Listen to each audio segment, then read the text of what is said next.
You heard our conversation yesterday, right? My eldest son and his wife are coming back home for the birth of their child. So I need you to move your stuff out to the yard. Excuse me? You can't have kids anyway. You don't help with my son's work, so the least you could do is make some room. But I'm paying $20,000 in rent. This is getting too tiring to deal with. I live with my mother-in-law, but now she wants me out of the house because my brother-in-law and his wife are returning. My mother-in-law, brother-in-law, his wife, and my husband. This house is full of problems. I've been trying to keep things running smoothly, but it's becoming a hassle to think about it all. I'm done thinking. Okay, I'll leave, but I can't just put my belongings in the yard. I'll come back later to pick them up. You're leaving? Thank you, that's a big help, my mother-in-law said, ignoring my pleas. I started packing my things and left the house. 7 seconds after stepping out the door, I took out my phone and called a junk removal service. Once I stopped thinking, no one could stop my actions. I'm Rachel, a 43-year-old IT consultant. My husband, Eric, is also 43 and runs 4 restaurants. We're both 43, and people often assume we've been married a long time and have a kid or two, but we're actually newlyweds. We both lived as workaholics and didn't marry until this age. I had given up on marriage just before turning 43, but a random visit to a bar after work changed my mind. Is this your first time here? He asked. Yes, that's right. I had been curious about it for a while, but it was hard for me to go in alone because the place is so stylish. But I worked hard today, so I decided to go in as a reward to myself. I was relieved to find a counter where it was easy for a loner to spend time. We have many women who come alone, so feel free to visit anytime. My husband Eric chatted with me with a smile. I sat at the end of the bar. I knew he was just trying to attract a new customer, but for someone like me who had no friends to eat with at this age, even this kind of service felt nice. Feeling comfortable in Eric's restaurant, I started visiting often. I always sat at the end of the bar, and it became normal for Eric to chat with me while I ate. What does an IT consultant do? He asked. I introduce it to companies and do strategic planning. I've worked with restaurants too. Once I suggested a tablet-based ordering system to reduce labor costs and improve efficiency. Oh, the system that's become common? How much does that cost? For a place like this, it would cost about this much, I said, punching numbers into my phone calculator and showing him the screen. No way, that's too much for a small business like mine. Eric shook his head and hands vigorously. Eric was curious and always eager to learn from our conversations. He looked for ways to apply new knowledge to his work. Even though it seemed like just a pleasant conversation, I was slowly drawn to his dedication. Likewise, Eric grew fond of me, seeing that I was hardworking. I'm always busy with work and can't talk much. How about we go out for dinner sometime? Excited about the chance to dine with a restaurateur, I eagerly agreed. I was thrilled to be asked out, but saying something so girlish at nearly 43 would be embarrassing, so let's just leave it at that. My husband didn't just ask me out that one day. He continued to invite me out for meals occasionally. It's natural for adult men and women who frequently dine together to develop a romantic relationship. We started dating, and 3 years later, as we both turned 43, we decided to get married. Feeling shy about being a bride at 43, I asked my husband to skip the wedding ceremony. We just took some photos of us dressed up. After we got married, I moved from my apartment to my husband's house. His house is a 4-story building with a garden and parking, located in a high-end area. The rent is apparently around $2,000. My husband was living there with his mother. Some might think it's unthinkable to live with a mother-in-law right after getting married, but I'm 43, so I didn't mind much. Plus, my mother-in-law is 71, and my father-in-law has passed away, so living together seemed necessary. When my husband suggested living with his mother, I immediately said it was okay. But after starting to live with my mother-in-law, I regretted accepting so quickly. When I moved into my husband's house, besides the bedroom for us, I even got a nice office room for myself. His house seemed too big for just 2 people, with many spare rooms. Once I settled in, I asked my husband, "Why do we need such a big house just for you and your mother?" He replied, "I have a brother 4 years older than me. He left home after college, and we've mostly lost touch. He hasn't been home at all, and it's been a few years since I've heard from him. He's been moving from job to job and place to place. He's the kind of man who might get into trouble and come back to me and Mom. So we decided to rent a bigger house. I think it's a little too big, but now that I'm married and you moved in, I guess it all worked out." While unboxing my books and arranging them on the shelf, my husband talked about his brother Stephen with a smile. "It seems Stephen is aimlessly hopping from job to job, but my husband doesn't think badly of him. Don't talk about that kid. What if he really comes back?" My mother-in-law appeared at the doorway of what would be my office, seemingly checking on us. It appears she doesn't have a good opinion of him, unlike my husband. It's understandable for a mother to be cold towards an eldest son who shirks his responsibilities. However, I'm worried that my husband and my mother-in-law might clash over his brother someday. Also, I'm not too fond of you either, Mom. Come on, we're going to live together now, so stop saying things like that. I'm not saying you should leave. I just need to make things clear from the start, my mother-in-law said as she walked away, her slippers making a padding sound. "I'm sorry, I'll talk to her," my husband said. "It's okay. I got a similar talk when we met for the wedding. I'll build a relationship with your mother as we live together," I replied, taking a book from my husband's paused hands and placing it on the shelf. "It seems she doesn't like my age. I'm 43, so it's not impossible to have children, but I guess it's a challenging thought. Also, Eric's elder brother Stephen is not married and has no children, so there's a high chance that my mother-in-law won't get to see her grandchildren. That's why she's disappointed and wishes Eric had married someone younger.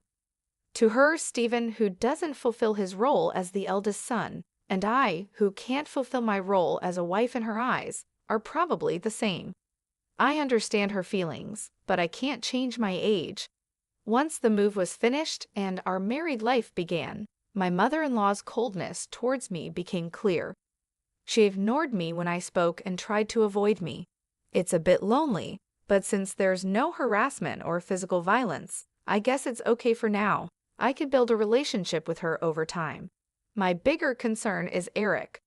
"Are you okay with your work?" I asked. "No, it's pretty bad. I need to take action soon, but it's tough to arrange the finances," Eric said, sitting at the dining table with his head in his hands. I stopped doing the dishes and sat down in front of him to listen. "These are tough times. Prices are soaring, expenses are climbing, and customers are tightening their wallets. There's no end in sight. If this keeps up, I might have to close another one of our stores," he continued. About a year into our marriage, the situation at Eric's restaurants worsened. One of the 4 stores had already closed, and it seemed another might have to shut down too. Seeing Eric's troubled face made me feel distressed, but my mother-in-law seemed unaffected by these troubles. "You're Eric's wife, but you don't help out at the store. You just do your own job. Can you really say you're fulfilling your role as a wife?" My mother-in-law overheard our conversation and hurled insults at me from her seat on the sofa. I wondered what she was thinking, but she has her own perspective. Eric has been running his own restaurant for nearly 12 years, overcoming various challenges. I believe he'll pull through this time too. You, his wife, shouldn't be making that face. Are you trying to feed into his anxiety and make him fail? "What a terrible wife," she shouted again from the living room to the dining room. Her words were filled with spite and venom. I knew she wasn't just trying to fire me up, but she wasn't entirely wrong. I took her words positively and decided to support Eric to the fullest, smiling reassuringly at my anxious husband. A year later, just as she said, Eric managed to turn the situation around and avoided closing the second store. See, I told you. A stupid wife who can't even trust her husband. Don't drag Eric down, she said. As a side effect, my mother-in-law, who had previously ignored me, started lashing out at me without reservation. The relationship with her might seem to have worsened, but since Eric's business is doing well, I'll consider it a break-even situation. I thought things were balancing out, but it turned out worse for me.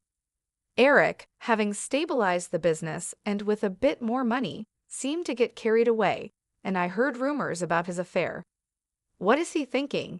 If there's extra money, there are surely better ways to spend it. Also, it's strange how bad situations tend to pile up.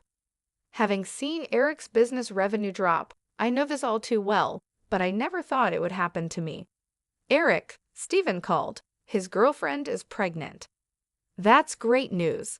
She's a 33-year-old who worked at the same bar as Eric. They asked something. What? You're being so formal all of a sudden. Stephen is a freelancer, and so is his pregnant girlfriend. With a baby on the way, they're struggling. They asked if they could move into this house and if they could work at your restaurant. I was thinking about how to confront Eric about the affair when my mother-in-law came into the living room and started talking to him. The conversation was about Stephen, whom I've never met, and I was completely left out as they continued talking. It was a strange scene. She used to dislike Stephen for not fulfilling his role as the eldest son, yet now she was asking Eric to welcome him. The reason was simple: the grandchild. She had given up hope of seeing a grandchild, but now saw an opportunity and completely changed her stance. She was even planning to offer them a home and jobs. Eric, who never thought badly of Stephen, had rented this big house for such a time, but the situation has changed, and now I'm here. Isn't it odd to have Stephen and his family move in? I looked at Eric in the living room from the dining area. He was looking back at me with a clearly troubled expression. Come on, it's a good thing. Stephen is in trouble, and you, Eric, have the means to help him. Ah, okay, I got it. Eric sighed, unable to say no to his mother. I had hoped he would stand up to her, but it seems it was just wishful thinking. He kept glancing at me, probably worried about my reaction. The worsening relationship with my mother-in-law, Eric's affair, now living with Stephen and his family, the problems just keep piling up. Overwhelmed and not knowing where to start, I decided to abandon thinking for today and just go to sleep. The next day was a holiday, and probably due to extreme mental fatigue. I slept in until late morning. Eric was at work, so it was just my mother-in-law and me at home. Dreading what she might say about my sleeping in, I reluctantly headed to the living room. You sure slept in. Must be nice to have such leisure, she said. Bracing myself for her usual nagging about not fulfilling my duties as a wife, I tensed up, ready for her words. However, what she said was much worse than I expected. You heard Eric and me talking yesterday, right? Stephen and his wife are coming back for a maternity leave visit, so move your stuff out to the yard. Excuse me, was I still groggy from sleep? Did she really mean I should live in the yard, or was she telling me to leave the house? You can't have kids anyway, and you don't help with Eric's work, so you should at least make room for Stephen and his family. We have 2 spare rooms left, so if you leave and your office is free, we can have a bedroom and a nursery for Stephen's family and a storage room for their stuff. Don't you think the room count and usage are just perfect? It seemed she was indeed telling me to leave. A storage room for Stephen's family. I'm being kicked out to make room for something that doesn't even seem necessary. Originally, I was allowed to use the office because there were spare rooms. I don't mind losing the office. A bedroom for Eric and me is enough. Stephen's family can live here without me leaving. Realizing that my mother-in-law now sees no reason for me to be in this house as a wife, since she can see her grandchild, I thought about the $20,000 I was paying in rent. I'm too tired to deal with all this. I decided to clear my mind and rest. silent with my mother-in-law. The only sound in the living room was the ticking of the clock. Okay, time to leave. After resting my mind, I decided it was too much trouble to worry about what happens to Eric, my mother-in-law, Stephen's family, and their future. I chose to leave the house. Understood, I'll leave. I can't put all my belongings in the yard, so I'll come back later to pick them up. You're leaving? Thank you, that helps, my mother-in-law said, pleased. Ignoring her, I started packing my things and left the house. 7 seconds after stepping out the door, I took out my phone and called a junk removal service. My decision made after stopping my overthinking couldn't be stopped by anyone. Let them all regret this choice later. I left the house. I decided to stay at a hotel for a while. I had called the junk removal service, but they needed some time to prepare. This worked out since I wanted some time too. 3 weeks after leaving, I rented an apartment and started living alone. I haven't heard from Eric since then. He probably thinks I'll come back eventually. The thought of Eric taking the current situation lightly infuriates me. However, today is the day after his restaurant's day off. I expect a call from Eric when he visits the restaurant for lunch prep. Hey, what's going on here? The restaurant is completely empty, just as I thought, Eric called. I could explain over the phone, but it would be more efficient if your mom was there too. I'm heading to the house now. Can you come back?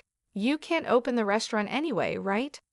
I couldn't help but laugh before hanging up, amused by Eric's reaction. He must be quite shocked. Still chuckling, I started getting ready to leave. When I arrived at the house, my mother-in-law started yelling at me. What on earth is this? The restaurant's fridge, cooking equipment, tables, all the important stuff is gone. You did this, didn't you? Do you think you can get away with this for free? It seems Eric had explained half of the situation. There was an unfamiliar couple in the living room, apparently Stephen and his wife. They looked confused and anxious, not fully grasping the situation and my mother-in-law's extreme anger. Why would you do such a thing? The restaurant can't operate now, my mother-in-law screamed. It's my restaurant, so there shouldn't be a problem with me starting the closing process or having the items I bought disposed of by a junk removal service, right? I replied. Huh? Your restaurant? What are you talking about? My mother-in-law asked. Why don't you explain, Eric? You haven't told your mom, have you? You remember that I still have the main restaurant and the second branch, and the second one was in a financial crisis, right? Yes, of course. You worked hard to turn it around, changing the tables, chairs, signboard, the restaurant's atmosphere, bringing in new cooking equipment, expanding the menu, and replacing the fridge and freezer to accommodate the new menu, right? Well, about that, Rachel actually paid for those expenses. What? What do you mean? Hearing Eric's words, my mother-in-law looked perplexed. She seemed to be trying hard to understand, but probably lacked the full information to grasp everything. Eric continued looking uncomfortable, like he was holding back from saying more, but it was clear this was going nowhere. I decided to explain everything. Before turning 43, I was single and working in it consulting. We didn't have a wedding ceremony, nor did we buy a new house after getting married, so I had saved up quite a bit of money. I lent Eric $400,000 to help turn around his struggling second restaurant branch. $400,000, but you can't just hand over such a large amount of money to your spouse, right? That's why I decided to buy the rights to the second branch and become its owner. I left most of the management to Eric, so there wasn't much for me to do as the owner. The only change was that Eric shifted his focus from the main branch to the second one for its recovery. When Eric's restaurant was in crisis, I showed my concern alongside him. It was when my mother-in-law yelled at me for not showing enough trust in my husband that I decided to support Eric to the fullest. My form of support was giving him the money I had saved during my single years. Eric, is this true? She asked. Yeah, it's true. She said it was okay if I failed and wasted the $400,000. She gave me the money, but since it was such a large amount, if it was going to fail anyway, she suggested becoming the owner. The plan was to pay back the borrowed $400,000 from the restaurant's earnings, but it was simpler for Rachel to become the owner and have the restaurant's income go directly to her. It also meant that she could decide whether to close the restaurant or not. It's a lie. Can something like that really happen? My mother-in-law exclaimed. I understand it's hard to believe hearing this all of a sudden. That's why I brought some evidence. I spread documents like the business license, transfer of rights agreement, and lease agreement on the table, proving that I was the owner of the restaurant. My mother-in-law's face turned red as she confirmed my name on those documents. Why didn't you say anything about this? You always talked about how you believed in Eric and how the restaurant was recovering, right? Even before we got married, you always encouraged Eric like that. He felt pressured by your words, but tried to live up to your expectations, not wanting to disappoint you as the head of the household. You're pretty cold to people like me and Steven who don't fulfill their roles, right? That's why Eric couldn't tell you he borrowed a large sum of money from me. He could have just told me, she protested. That's why Eric couldn't speak his mind, because she gets upset easily. People like my mother-in-law often don't realize they're putting pressure on others. They might think it's just a small thing to say, but for the one under pressure, it's a huge burden, not something they can easily talk about. And even if they did speak up, she would likely be disappointed and start complaining. It was essential not to let Eric's spirit break under her constant jabs, especially when the restaurant was finally turning around. That's why I kept quiet too. But I really wished she had refused when Steven and his family were coming back. Probably Eric thought it was work-related and agreed without thinking much. Mom, Rachel, I'm sorry. This situation is my fault for not being decisive enough. If I had managed the restaurant well from the start, Rachel wouldn't have had to lend her money. And if I wasn't so weak, I could have told you the truth.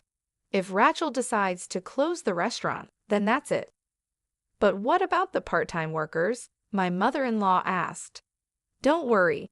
In the past 3 weeks, I've already informed everyone about closing the restaurant, and they all understood.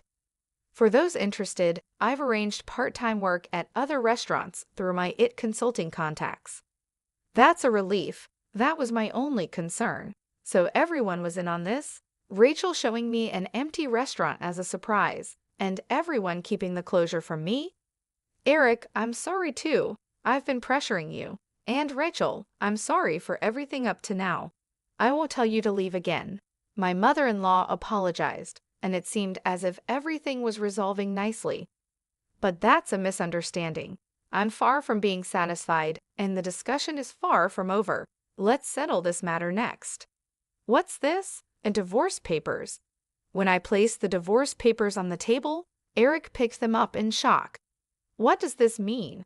Why a divorce? This is supposed to be a reconciliation, right? Don't just assume we've reconciled. You might think it's a secret, but I know about your affair with the part-timer. All the part-time workers knew about it too. That's just a rumor. You can't say things like that without proof. I displayed an image on my smartphone that a part-time worker had sent me and placed it on the table amidst the scattered documents. This is a photo of you entering a hotel. It was taken by one of the part-timers. If you leave the restaurant together and walk towards the nearby hotel district, anyone can take such evidence, not just the police or detectives. Did getting the second branch back on track give you too much confidence? You really got carried away as the owner of the restaurant. I couldn't do much in the day-to-day operations, but I still visited the restaurant from time to time. That's when the part-time workers told me about Eric's affair and asked for my help. When I promised to handle it, they provided incredible support. They sent me proof and even kept the closure of the restaurant a secret from him. Wait a minute, closing the second branch in a divorce? What's going to happen to the rent for this place? Eric asked. The rent for this place? What do you mean? My mother-in-law asked. I haven't mentioned that yet. I've been paying the entire rent of $20,000 a month for this house, I said. Is that also true? She asked Eric. It's true. When the restaurant's revenue started falling, Rachel started paying half of it. But as revenue continued to drop, the amount she had to cover increased. Eventually, she ended up paying it all. $20,000 a month is the same as my salary, so I paid all the rent, and Eric covered other living expenses like food and utilities. So if Eric gets divorced and only has the main restaurant left, obviously living here won't be an option anymore. Eric and my mother-in-law seemed deflated after hearing my words. They slumped as if they had exhausted themselves in a boxing match. Stephen and his wife, now somewhat understanding the situation, hesitantly joined the conversation. What does that mean? We came back here and can't live here? Stephen asked. Wait, Stephen, this is different from what we heard. We thought everything would be fine once we got back home, his wife said. Sorry, Stephen. Right now, I don't have the means to help you with a restaurant or a house. Come on, do something. We're having a baby. At least give me a job. We have enough part-timers.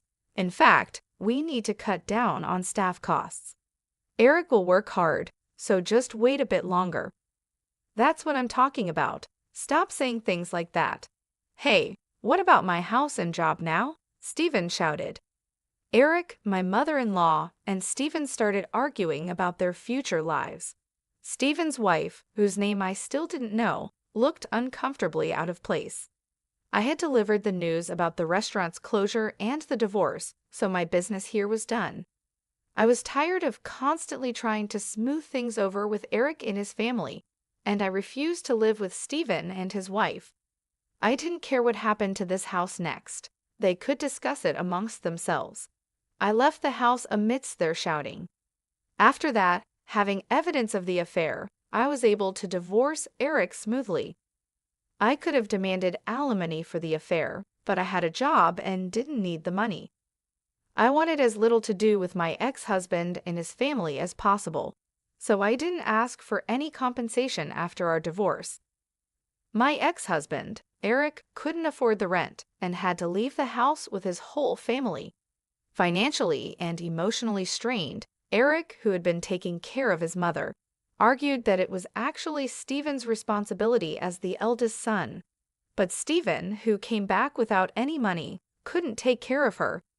This led to an ugly fight between the brothers about who should take care of their mother.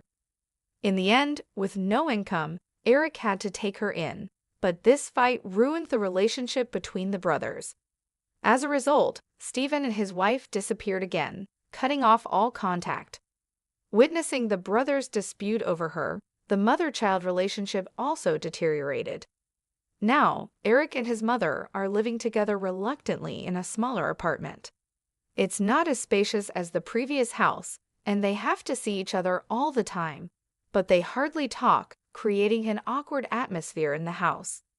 My actions, prompted by thinking ahead, resulted in the breakdown of a family relationship. After the divorce, I first dealt with closing down the restaurant.